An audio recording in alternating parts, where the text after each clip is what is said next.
Good morning, सुप्रभात, जय हिंद, वंदे मातरम। स्वागत है सबका सत्यकेतु इस ऑनलाइन लाइव क्लासेस के प्लेटफॉर्म पे। आज हम लोग टेस्ट संख्या 39 जो है उसकी शुरुआत करेंगे। 39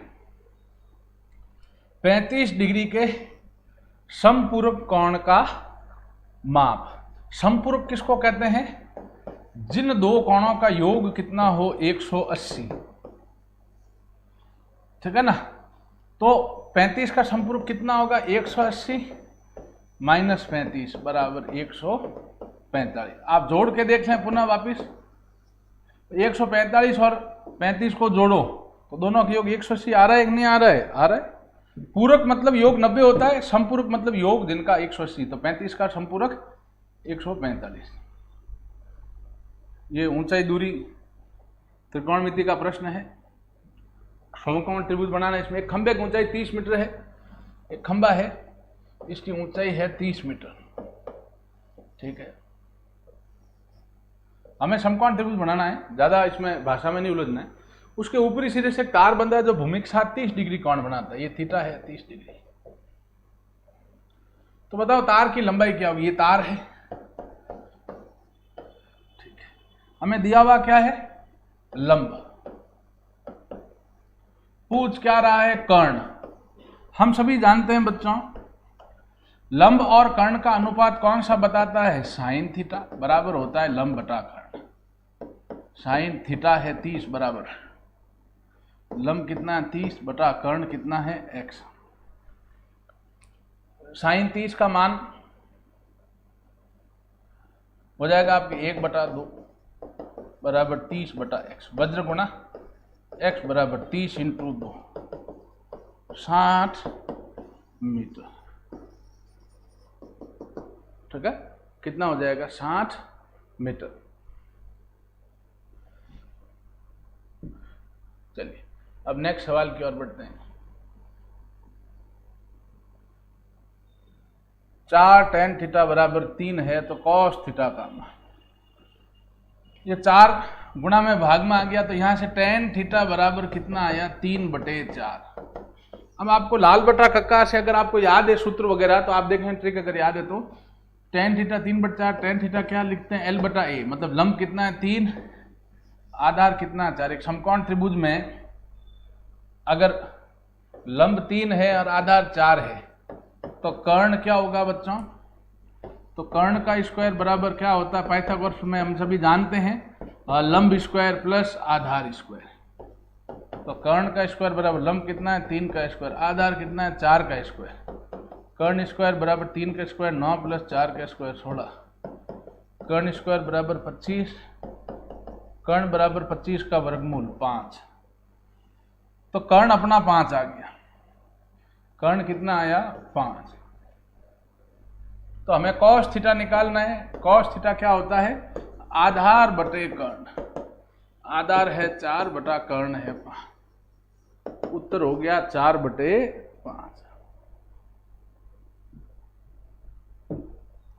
चलिए अब नेक्स्ट चलते हैं। क्षेत्रफल आयतन का प्रश्न है। एक गोलक और शंकु की त्रिज्याएं बराबर है, ठीक है। दोनों की त्रिज्याएं बराबर है। यदि उनका आयतन बराबर हो, आयतन, तो गोलाकार वस्तु का आयतन क्या होता है? 4/3। देखो गोलक का आयतन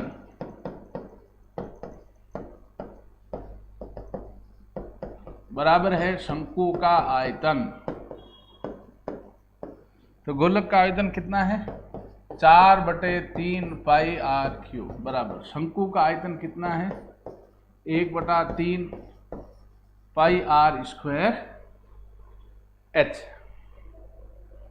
ठीक है। तो शंकु की ऊंचाई और तो अगर ये है उनका आयतन बराबर है तो मैंने बराबर कर दिया, और त्रिज्या r बराबर, तो यहाँ पे भी r है तो यहाँ पे भी r लिया। तो ऊंचाई और आधार की त्रिज्या का अनुपात पूछा है। अनुपात को ऊंचाई बटा को ले जाओ सबको उधर, ठीक है ना। तो क्या हो जाएगा? पहले तो देखो r² है, r³ है, ठीक है। या चलो एक बार उसको पूरा ले ही जाते हैं, आप लोग नहीं कंफ्यूज हो जाओगे। r² h है, सबको उधर ले जाओ, केवल h रखो। तो 4 into pi into r cube है यहाँ पे, ये 3 भाग में गुणाम चला जाएगा। आप देखें 3 बटे में वो गुणाम चला गया और पाई और आर स्क्वायर। अच्छा यहाँ क्या है पहले से 4 पाई और आर क्यूब, ये 3 भाग में उधर गुणाम चला गया। इधर ये पाई और आर स्क्वायर है, इधर लेके चले गए तो भाग में आ गया, इधर केवल एच रहा। पाई से पाई कटा, आर स्क्वायर और आर की घात 3 है, भाग दोगे तो घातें घटती, आर 3 बार गुना उसमें आर 2 बार का भाग देंगे, आर की घात 1 मतलब पीछे आर रहेगा। ये कितना हो गया 4 3 12 आर बराबर एच, इधर 12 का 12 रहा, आर गुना भाग में आ गया, 12 बराबर एच बटा आर। 12 बटे में कुछ नहीं तो 1, अनुपात में लिखो, बटा कहो चाहे अनुपात को एक ही बात है। 12 अनुपात 1 बराबर होता है एच अनुपात आर। ठीक है, तो आंसर क्या हो जाएगा 12 अनुपात 1। चलिए अब हम आगे चलते हैं भैया।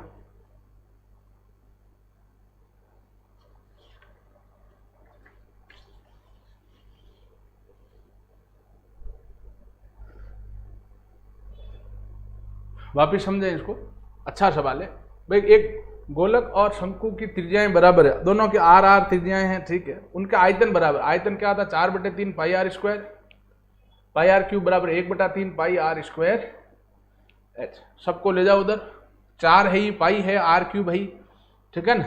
ये 3 भाग में गुणा में चला गया और पाई और आर स्क्वायर गुणा में वो भाग में आ गया, पाई से पाई कट गया, आर स्क्वायर का भाग आर क्यूब में गया, आर रहा। 4 3 12 आर बराबर एच है, आर गुणा में भाग में आया, बटे में कुछ ये लिखते हैं 12/1 है, बटा कहो चाहे अनुपात को एक ही बात है, 12 अनुपात 1 बराबर एच अनुपात आर। ठीक है, 12 अनुपात 1।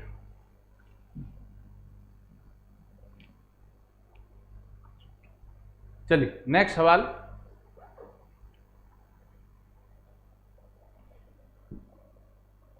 कह रहा है किसी वृत्त की त्रिज्या में 30% की वृद्धि करें तो उसके क्षेत्रफल पर क्या प्रभाव पड़ता है। भाई क्षेत्रफल क्या होता है वृत्त का, पाई आर स्क्वायर। पाई वगैरह से कोई मतलब है नहीं अपने को, लेकिन आर स्क्वायर है, यहाँ मतलब आर का स्क्वायर होता है, भुजा 2 बार लेके गुणा करते हैं, 30% वृद्धि है तो 130 इंटू 130 बटा 100 करके माइनस 100 करते हैं। ये ट्रिक याद रखो, 0 0 गया, 0 0 गया, 13 इंटू 169 माइनस 100, 69% वृद्धि होगी। ठीक है,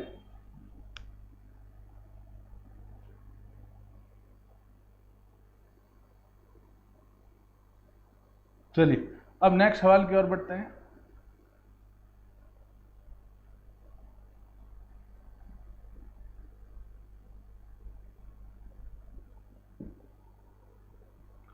प्रश्न है, रेलगाड़ी की लंबाई का प्रश्न पहले किया है। 60 किलोमीटर प्रति घंटे की चाल से जा रही एक ट्रेन एक प्लेटफॉर्म को 20 सेकंड में पार करती है। प्लेटफॉर्म को कितने में पार करती है 20 सेकंड में, तथा उसी दिशा में 20 सेकंड, एक 60 किलोमीटर प्रति घंटे की चाल से जा रही एक ट्रेन एक प्लेटफॉर्म को 20 सेकंड पार करती है, तथा उसी दिशा में 6 किलोमीटर प्रति घंटे की चाल से दौड़ते हुए एक व्यक्ति को 8 सेकंड में पार करती है, तो ट्रेन की लंबाई क्या है। ट्रेन की लंबाई ज्ञात कीजिए। ठीक है, 60 किलोमीटर प्रति घंटे की चाल से जा रही एक ट्रेन एक प्लेटफॉर्म को 20 सेकंड पार करती है और उसी दिशा में 6 किलोमीटर प्रति घंटे की चाल से दौड़ते हुए एक व्यक्ति को 8 सेकंड में पार करती है, तो ट्रेन की लंबाई ज्ञात कीजिए। ठीक है,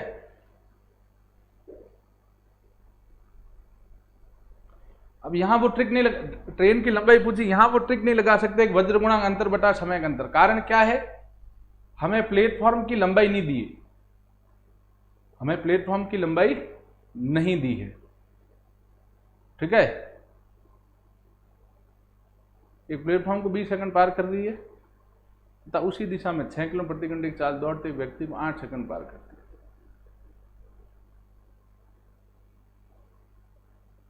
तो ट्रेन की लंबाई क्या होगी।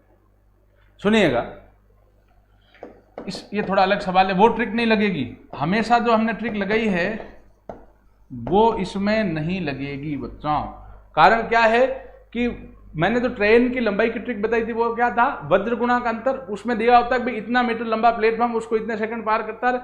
ये मान लो दूसरा व्यक्ति को इतने, तो व्यक्ति की वहां लंबाई 0 ले लेते हैं और इतने समय में पार करता है। तो वज्र गुणा का अंतर बटा समय का अंतर। लेकिन यहाँ पे प्लेटफॉर्म की हमें लंबाई नहीं दी रखी, तो इसको हम x मान के करते हैं। ट्रेन की लंबाई मान लो x है, ठीक है ना। तो पहले व्यक्ति की बात करते हैं, जो व्यक्ति है ना, व्यक्ति की ही बात करते हैं। किसकी बात करते हैं? व्यक्ति की। हम व्यक्ति की चर्चा करते हैं, यही से अपना उत्तर आ जाएगा। यहां चालें 2 दे रखी है, पहले दूरी निकाल लेते हैं। व्यक्ति के संदर्भ में आप समझे, अलग टाइप का सवाल है। व्यक्ति के संदर्भ में ट्रेन की लंबाई पूछी, उसको x माना, दूरी कितनी होगी? ट्रेन की लंबाई के बराबर ही होगी। कारण क्या है? व्यक्ति की लंबाई ट्रैक के साथ कुछ होती है क्या बच्चों? नहीं। व्यक्ति हो गया, खंबा हो गया, पेड़ हो गया, सिग्नल पोस्ट हो गया, उसकी ट्रैक के साथ तो कोई लंबाई होती नहीं है। दूरी वही ट्रेन की लंबाई बराबर x मीटर। अब चाल 1 है 2 है, चालें 2 है बच्चों, तो हम क्या ज्ञात करेंगे? सापेक्ष चाल। चालें 2 है, उसी दिशा में जा रहा है व्यक्ति, मतलब समान दिशा में है। मैंने बताया था चाल 1 होती तो 1 लेते हैं, 2 है तो सापेक्ष चाल लेते हैं। विपरीत दिशा में तो जोड़ते हैं, समान दिशा में तो घटाते हैं। तो 60 - 6 कितना आया? 54 किलोमीटर प्रति घंटा। इसको मीटर प्रति सेकंड बदलना है तो 5/18 से गुणा करेंगे हम लोग। ये कितना आएगा? 18 18 18 54, 15 मीटर प्रति सेकंड, ठीक है। तो दूरी अपनी कितनी है? x metre. सापेक्ष चाल कितनी? 15 मीटर प्रति सेकंड। और तो अपने सुनो, दूरी बराबर क्या होता है? चाल इंटू समय। दूरी x है बराबर चाल है 15 मीटर प्रति सेकंड, और व्यक्ति को कितने सेकंड पार करती? 8 सेकंड। x बराबर 120 मीटर। तो अपना जो प्लेटफॉर्म के लिए जो है कि भाई प्लेटफॉर्म को 20 सेकंड पार करती, ये समय हमें काम लेने की जरूरत नहीं। अगर हमें यहाँ प्लेटफॉर्म की लंबाई पूछता तो हम उसको और काम में लेते, लेकिन हमें तो सीधा व्यक्ति की इससे जब तुलना करी तभी अपना इसका आंसर आ गया 120 मीटर। एक बार फिर समझाता हूं मैं। इसमें जो ट्रेन की लंबाई का मैंने हमेशा जो जनरली सवाल उसमें ट्रिक लग जाती है, वज्र गुणा का अंतर बटा समय का अंतर। यहां वो ट्रिक नहीं लगती है क्योंकि यहां प्लेटफॉर्म की लंबाई दे नहीं रखी। तो ट्रेन की लंबाई x मानी व्यक्ति के संदर्भ में। दूरी क्या होगी? दूरी व्यक्ति की तो कोई लंबाई होती नहीं है ट्रैक के साथ, तो दूरी क्या होगी? ट्रेन की लंबाई बराबर x। सापेक्ष चाल उसी दिशा में जा रही, समान दिशा में जाती है, तो दोनों चालों का अंतर लेते हैं। तो अंतर लिया 60 - 6 54। इसको मीटर प्रति सेकंड बदलने के लिए 5/18 से गुणा किया आया 15 मीटर प्रति सेकंड। दूरी बराबर चाल समय, x दूरी है बराबर 15 × 8 120 मीटर।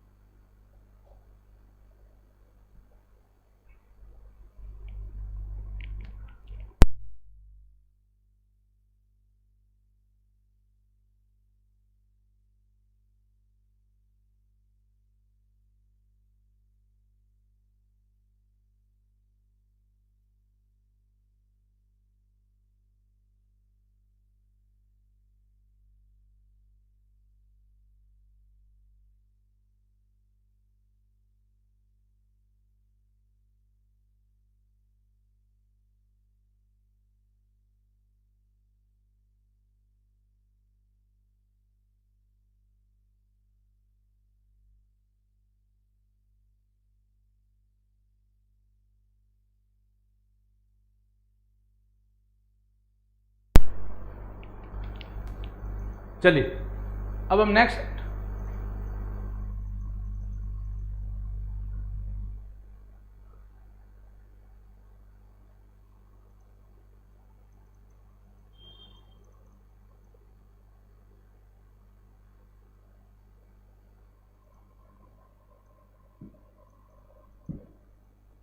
अगला सवाल है, राम 4 किलोमीटर प्रति घंटे की चाल से पैदल जाता है। राम जो है 4 किलोमीटर प्रति घंटे की चाल से पैदल जाता है। उसके 4 घंटे के बाद ठीक है ना। श्याम निकलता है साइकिल द्वारा 10 किलोमीटर प्रति घंटे की चाल से उसका पीछा करता है। सापेक्ष चाल का सवाल है, चोर पुलिस का सवाल को चाहिए, को एक ही बात है। तो बताओ श्याम राम को कितनी दूरी पर पकड़ेगा। सुनिएगा, तो राम द्वारा तय दूरी देखो पहले कितनी है। राम द्वारा तय दूरी कितनी है बच्चों की? स्पीड कितनी है? 4 की। घंटे कितने हैं? 4। तो आगे 16 किलोमीटर। फिर 4 घंटे बाद श्याम रवाना होगा, तब तक राम 4 की स्पीड से कितनी दूरी तय कर लेगा? 4 चौक 16। अब 4 घंटे बाद श्याम रवाना होगा, तो यहां 2 चालें हैं, समान दिशा में पीछा कर रहा है तो समान दिशा ही होगी। समान दिशा के अंदर चालें क्या होती? सापेक्ष चाल क्या होती? दोनों का अंतर। श्याम की स्पीड 10 है माइनस राम की स्पीड 4, तो यह आ जाएगा 6 किलोमीटर प्रति घंटा। राम द्वारा तय दूरी 4 चौक 16। 4 घंटे बाद श्याम रवाना होता है, 10 की स्पीड से पीछा करता है। राम तो 4 की स्पीड जा रहा है, श्याम जा रहा है 10 किलोमीटर प्रति घंटे की चाल से उसका पीछा करता है। तो बताओ श्याम राम को कितनी दूरी पर पकड़ लेगा? तो सापेक्ष चाल ये आ गई। तो समय क्या होता है बच्चों? दूरी बटे चाल। दूरी कितनी? 16 बटे चाल कितनी है? 6। ठीक है, काटा इसको। 8/3 घंटे, इतना ये समय लेगा। अब हमें समय नहीं पूछ रहा, हमें पूछ रहा है दूरी। तो श्याम द्वारा तय दूरी कितनी होगी बच्चों? कि शाम की स्पीड कितनी है? 10 किलोमीटर प्रति घंटा इंटू 8/3, ये आ जाएगा 80/3। 3 दूना 6, पीछे रहा 2, 6 3 18, 16 सही 2/3 किलोमीटर। 1 मिनट रुकते देखते हैं इसको, ये भिन्न संख्या के रूप में आंसर कैसे दे रहा है। हाँ बिल्कुल सही जवाब है, बिल्कुल करेक्ट। 80/3 ऑप्शन है, तो 26 सही 2/3। भाई देखो, राम की स्पीड 4 किलोमीटर प्रति घंटे है। 4 घंटे बाद श्याम दौड़ता है, दूरी कितनी पड़ जाएगी? गैप कितना पड़ जाएगा? 4 चौक 16 किलोमीटर। अब समान दिशा में पीछा करते हैं तो समान दिशा में ही जाते हैं ना, तो सापेक्ष चाल क्या होगी? दोनों का अंतर 10 - 4 कितना हो गया? 6 किलोमीटर प्रति घंटा। समय होता है दूरी पर चाल, दूरी 16 बटे चाल 6, 8/3 2 से काटा। तो श्याम द्वारा तय दूरी 10 × 8/3, हल किया 16 सही 2/3 किलोमीटर।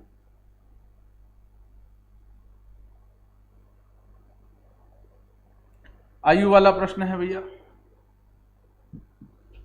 कह रहा है अशोक की आयु प्रदीप की आयु का अनुपात जो है वो 4:3 है। अशोक अनुपात प्रदीप जो है वो है 4:3। अशोक की आयु मान लो 4x, प्रदीप की मान लो 3x। कह रहा है 6 वर्ष बाद, 6 वर्ष बाद जो है अशोक की आयु 26 वर्ष हो जाएगी। 6 वर्ष बाद अशोक की आयु कितनी हो जाएगी? 26 वर्ष। तो 6 वर्ष बाद अशोक कितना होगा बच्चों? आज अगर 4x है तो 6 वर्ष बाद मतलब +6 होगा, और वो हो कितनी जाएगी? 26। ये दिया हुआ है, यहां से हल करो, या आप इसको लिख दो। अशोक की आयु आज 4x है, 6 साल बाद 4x + 6, और प्रदीप की आयु आज 3x है तो 6 साल बाद 3x + 6। अब कह रहा जो अशोक की आयु है 6 साल बाद मतलब 4x + 6, वो बराबर कितने साल है? 26 साल। तो 4x = 26 - 6, 4x = 20, x = 20/4, x कितना आया? 5। तो अब 6 साल बाद वही वर्तमान में प्रदीप की उम्र पूछा है, मतलब इसके साथ की, तो 3 × x कितना लिखोगे? 5 + 6, 5 3 15 + 6, प्रदीप की उम्र कितनी आएगी? 21 वर्ष। 6 साल बाद की पूछ रहा है, तो आंसर कितना आ जाएगा बच्चों? 21 वर्ष।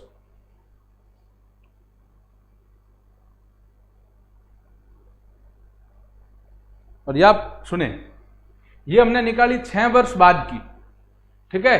अब हमें क्या पूछ रहा है कि अशोक की आयु तो 26 वर्ष हो जाएगी 6 साल बाद, 6 साल बाद अशोक की 26 हो जाएगी।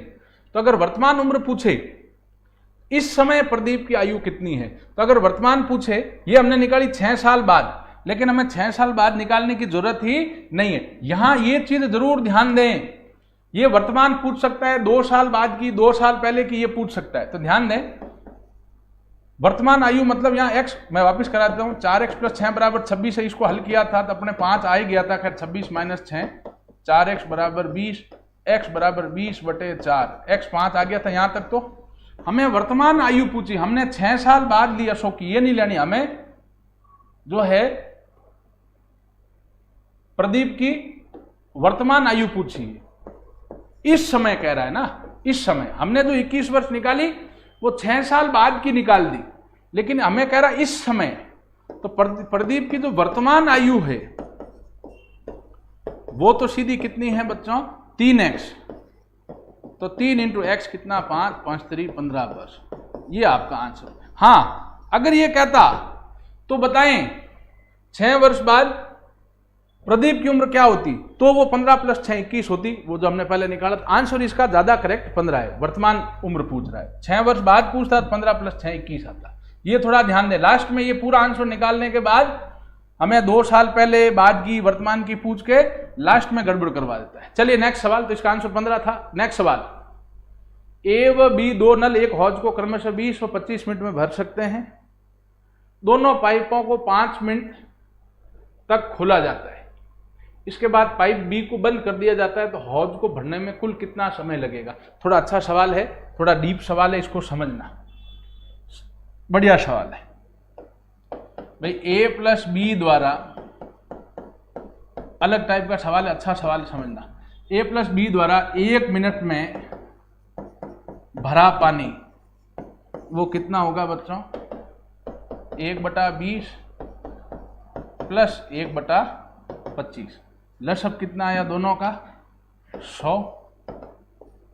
20 का वैक्यूम 5 बार, 5 वेग से गया 5, 25 का वैक्यूम 4 बार। एक दिन का पानी आया 9/100 बार, ये एक दिन का पानी, ठीक है, 1 मिनट का। अब कह रहा है 5 मिनट तक दोनों चले, तो 5 मिनट में कितना भरेंगे भैया, 5 मिनट में ए + बी द्वारा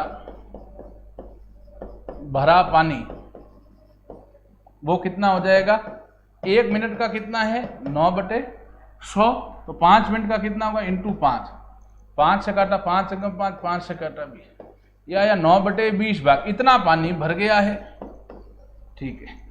तो शेष भाग मतलब टंकी का खाली भाग कितना रहेगा, टंकी का खाली भाग कितना रहेगा, कुल भाग को सदैव 1 मानते हैं, याद रखिएगा। इसमें से भरा कितना है 9/20 घटा दो, आप सीधा इसका 11/20 उत्तर लिख ही सकते हो, क्योंकि 20 में से 9 दिन काम किया, बाकी कितना है 11 दिन का 11/20, या बटे में कुछ नहीं दिया, इसका ले लो, लसअप 20 आया, बटे में कुछ नहीं, 1 ले लो, 1 का भाग 20 में 20 बार, 20 को 1 से किया 20 माइनस 20 का भाग 20 में 1 बार, 101 9 से किया 9, 11/20 भाग, ये पानी भरना है, इतना हिस्सा भरना है। तो 11 अब इसको भर कौन रहा है, केवल।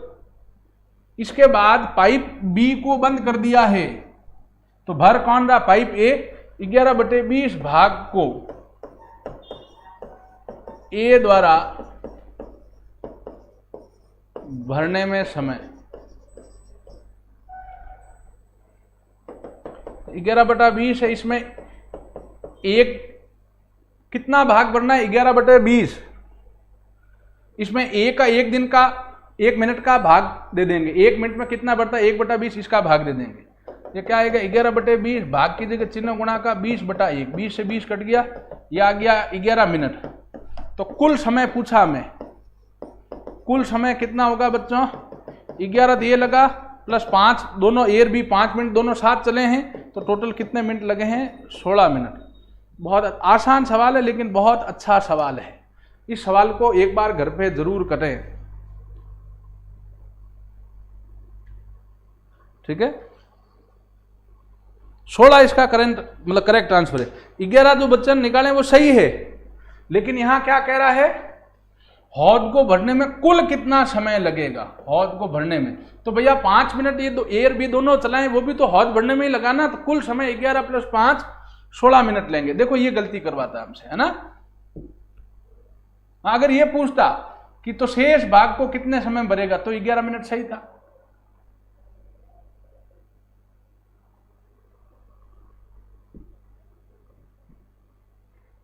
समय कार्य का सवाल है। महेश और सुरेश किसी काम को 10 दिन और 15 दिन में करते हैं। नरेश की सहायता से, मतलब तीनों मिलकर उसको 4 दिन में करते हैं, तो नरेश अकेला उसे कितने दिन में करेगा। तो सुनिएगा,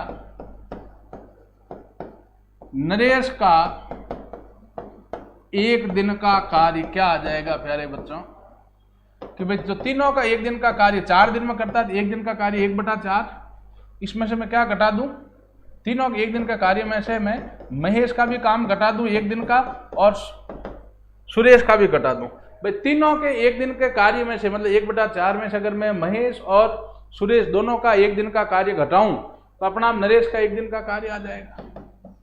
लसब ले लेते हैं, 60, 4 का 15, 15 × 15 -6 माइनस, यह आ जाएगा 15 - 10/60, 4/60,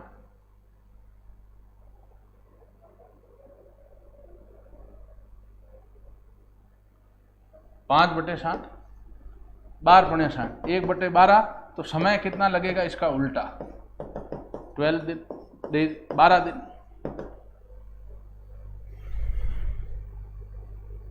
चलिए अब नेक्स्ट सवाल चलते हैं। अच्छे सवाल आ रहे हैं, अब इसमें थोड़े डीप सवाल हैं, इनको घर पे जरूर हल करें। समय कार्य के सवाल है, आसान लेकिन बढ़िया सवाल है। प्रश्न है, 60 व्यक्तियों ने किसी काम को करने के लिए 36 दिन का ठेका लिया। 60 व्यक्ति जो है, 60 व्यक्ति कितने दिन में काम कर रहे हैं बच्चों, 36 दिन में। समझिएगा, ये किले वाला जो सवाल है उसी टाइप का सवाल है। 60 व्यक्ति 36 दिन में काम करने का ठेका लेते हैं। 16 दिन बाद कुछ व्यक्ति और आ जाते हैं। 16 दिन बाद, तो भैया 16 दिन बाद मतलब 16 दिन में 16 दिन का तो काम कर देंगे। अब 60 व्यक्तियों के लिए पीछे कितने दिन का काम रहा, 36 - 16, 20 दिन का काम रहा। ठीक है, अब कह रहा है कुछ व्यक्ति नए आ गए, तो मैंने कहा भाई नए व्यक्ति आए, माना नए व्यक्ति जो है वो कितना आए, x। अब कुल व्यक्ति कितने हो जाएंगे, पहले 60 थे, अब x और आए तो 60 + x। इनको कितना दिन लगेगा, ये काम कितने दिन में कर लेंगे। अच्छा, और या इसमें दिन भी दे ही दिया है कि नए व्यक्ति आने से ये 16 की जगह कितने दिन में हो जाता है, 15 दिन में। भाई आप समझें, 60 व्यक्ति कितने दिन में काम करते हैं, 36 दिन। 16 दिन बाद कोई व्यक्ति आते हैं, तब 16 दिन बाद तक 16 दिन का काम तो कर ही देंगे, तो पीछे कितना काम रहेगा, 36 - 16, 20 दिन का काम रहेगा, क्योंकि 16 दिन में 16 दिन का काम वो कर लेंगे। अब कह रहा कुछ व्यक्ति नए आए, हमें नहीं पता, तो उनको माना x, माना नए व्यक्ति x, तो कुल व्यक्ति कितने होंगे, पहले 60 थे, अब x और आगे 60 + x बराबर, वो कितने दिन में काम कर रहे हैं, 15 दिन में। ठीक है ना। तो अब आप देखें, यहां से एक ट्रिक है सीधी, 60 व्यक्तियों के लिए तो काम कितने दिन का, 20 दिन का, और 60 + x के लिए कितना दिन का है, 15 दिन का। तो यहां से एक सीधी ट्रिक है, m1d1 = m2d2। m1 कितना है, 60 × दिन है 20 बराबर 60 + x × 15, 120 या 12, हाँ 6 × 12, 1200 आ जाए। 15 के इससे गुणा किया, 15 × 90, 90 और 900 + 15x, माइनस में जाएगा ये, बराबर 15x, घटाया 300 बराबर 15x, 15 गुणा में भाग में आया, 300/15 बराबर x, x कितना आ गया 20, कि भाई नए व्यक्ति कितना आए थे, 20 व्यक्ति नए आए थे। ठीक है, चलिए बहुत अच्छा सवाल था ये। नेक्स्ट अनुपात का सवाल है, आसान सा, वो करते हैं भैया। आज के इस पेपर में सवाल थोड़े अच्छे हैं, बढ़िया सवाल है, इनको जरूर करें।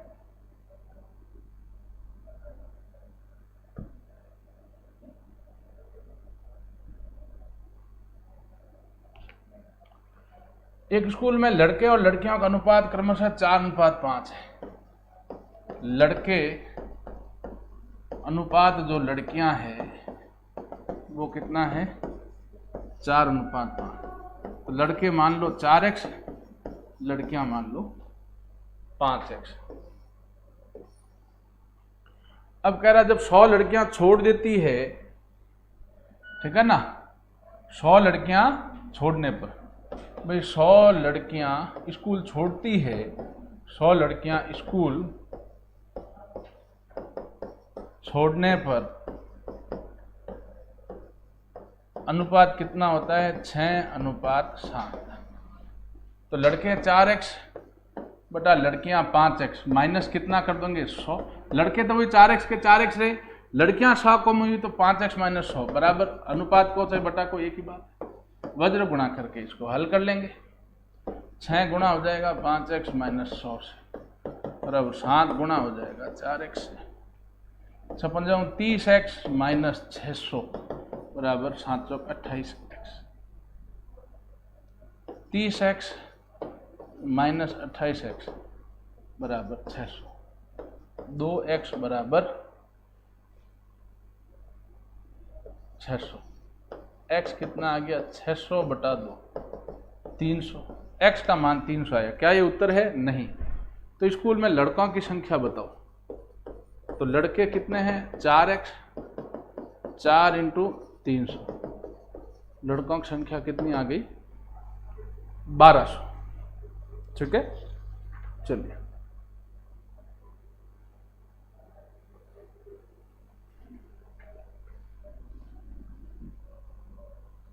अगला प्रश्न औसत का है।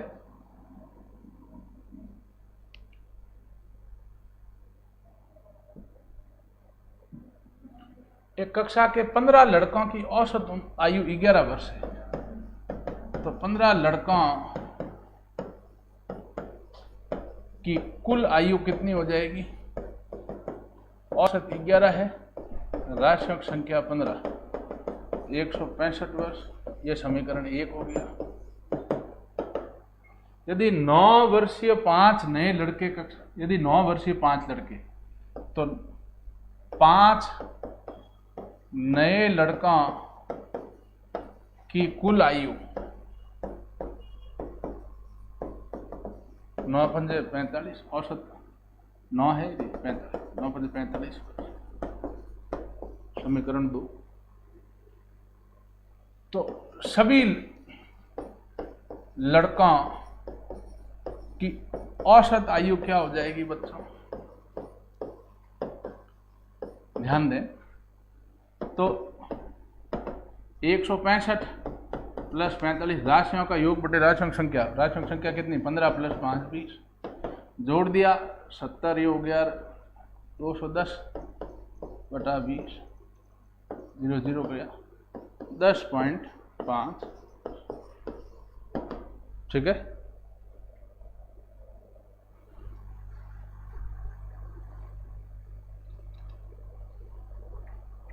वर्ष। चलिए अब इससे अगला प्रश्न चक्रवृद्धि ब्याज का प्रश्न है। सीधा सूत्र लगा के मान निकालना, मिश्रधन पूछा है।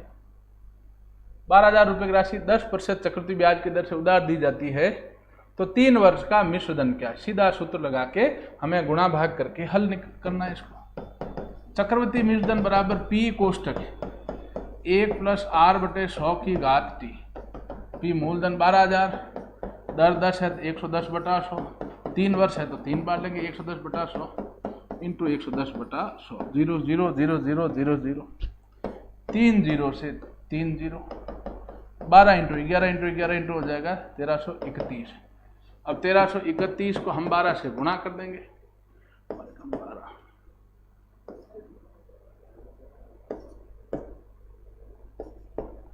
11 3 36 15,972 रुपये, ये आपका आंसर है। चलिए अब नेक्स्ट सवाल है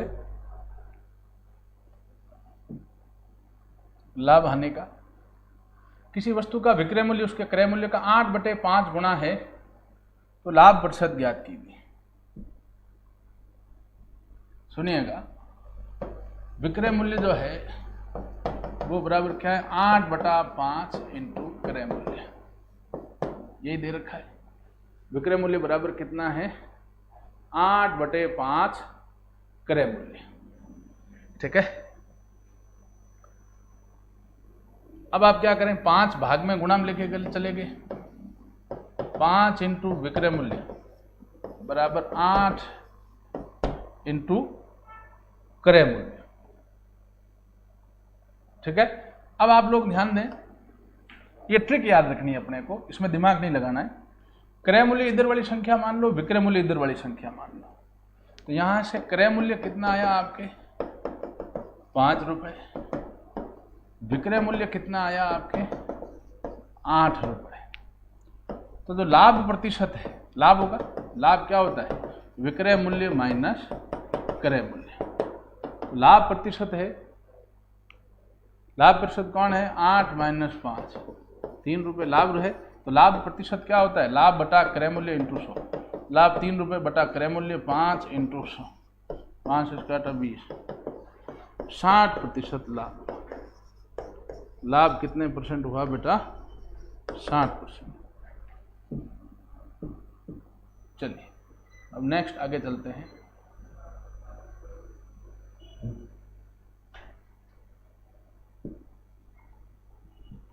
के होता है 11 नंबर, जे होता है 10, आई होता है 9, एच होता है 8, तो 7 नंबर कौन सा होगा जी, ये आपका आंसर।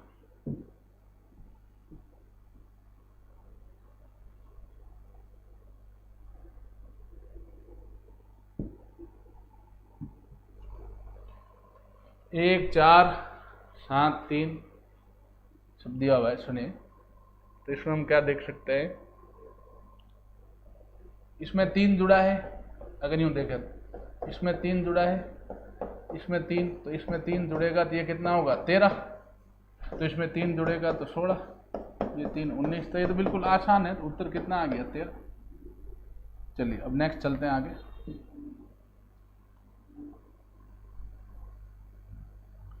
नीलम ने लतिका से कहा कि तुम्हारी माँ मेरे पिता की छोटी बहन है। नीलम ने लतिका से कहा कि तुम्हारी माँ, जो लतिका है, लतिका की जो माँ है, नीलम ने लतिका से कहा कि तुम्हारी माँ मेरे पिता की छोटी बहन है।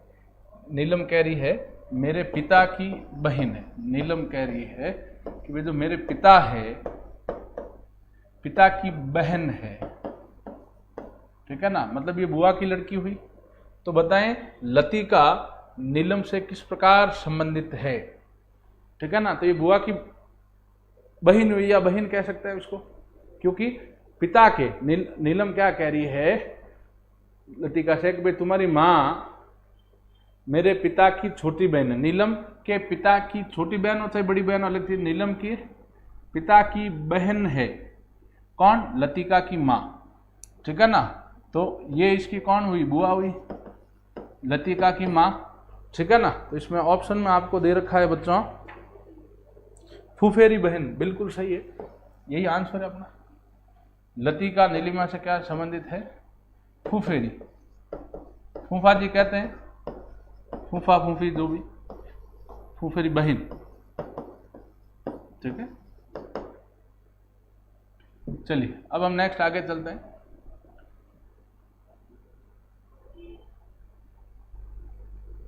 दिशा दूरी का प्रश्न है। मैंने बताया सूर्योदय के समय सूर्य किस दिशा में रहता है, पूर्व दिशा में। सूर्योदय के समय सुमित और सौरभ आमने सामने, ये सुमित है मान लो, ये सौरभ है, इनकी कल्पना करनी है अपने को। ये सुमित, यहाँ सौरभ आमने सामने खड़े होकर एक दूसरे से बात कर रहे हैं। सुमित की जो परछाई है सौरभ के ठीक बाएं पड़ती है। सुमित की परछाई है वो सौरभ के इधर पड़ती, बाएं, ये बायां है। अगर आप सौरभ इधर मुंह करके खड़ा है तो बायां मतलब लेफ्ट हैंड साइड, इधर पड़ रही है, मतलब सूर्य किस दिशा में है भैया? सूर्य उस दिशा में है, परछाई इधर पड़ रही है। सौरभ वहां खड़ा है ना, सौरभ की इस तरफ परछाई पड़ रही है, सौरभ के बाईं तरफ। ये सौरभ का बायां हाथ है, इधर ये परछाई पड़ रही है, मतलब सूर्य किस दिशा में? इस तरह। और सूर्योदय की बात कर रहा है, ये दिशा कौन सी हुई? पूर्व। अब ये दिशा पूर्व है, ये दिशा कौन सी होगी? पश्चिम। अब वो पूर्व, ये पश्चिम है। भारत का नक्शा सोचो, ये कौन सी दिशा होगी? उत्तर। ये कौन सी दिशा होगी? दक्षिण। अब मैं पूछ क्या रहा है, तो सौरभ का चेहरा किस दिशा में? तो सौरभ का चेहरा भैया किस दिशा में? उत्तर दिशा में। ठीक है, अच्छा सवाल था, इसको समझें कृपया अच्छे से। लास्ट सवाल आज की क्लास का वो करते हैं।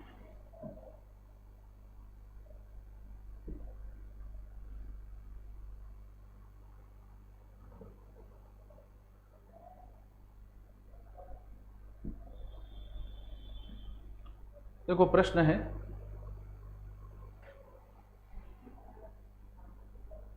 ये क्या हो रहे हैं? ये घूम रहे हैं, यहां से यहां आए हैं, तो ये घूमे हैं तो ये आया, ये घूमे हैं तो ये आया है। समझ रहे? ये बिंदी यहां थी, वो घूम के यहां आई, ये चक्र यहां था, ये यहां आया। ठीक है ना? आप सारा देख लेंगे ये घूम रहा है। ठीक है ना? तो अब ये क्या होगा? अब इस स्थिति में घूमेगा तो क्या होगा? ये बिंदी तो यहां आएगी, ये वाला यहां जाएगा, ये यहां नीचे आएगा, ये यहां आएगा। ये ऑप्शन कौन सा है? B option.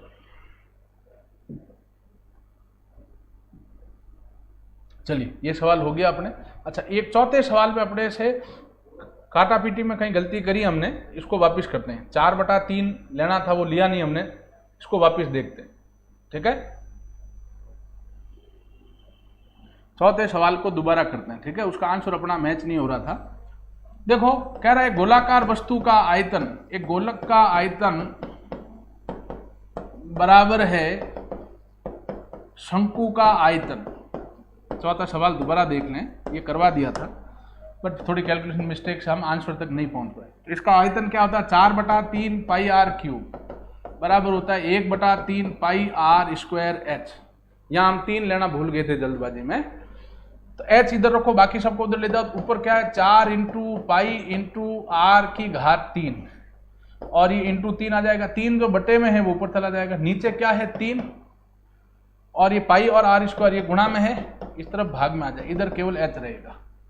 3 से 3 कट गया, पाई से पाई कट गया, आर स्क्वायर है नीचे, यहाँ आर क्यूब है, आर स्क्वायर का भाग आर क्यूब में जाएगा आर। यहाँ क्या रहेगा? 4r बराबर एच, आर गुणा में भाग में लाया, 4 बराबर एच बटा आर। बटे में कुछ नहीं थी, 4/1 बराबर एच बटे आर। बटे में है, इसको अनुपात में लिख दो, तो 4:1 बराबर एच अनुपात आर।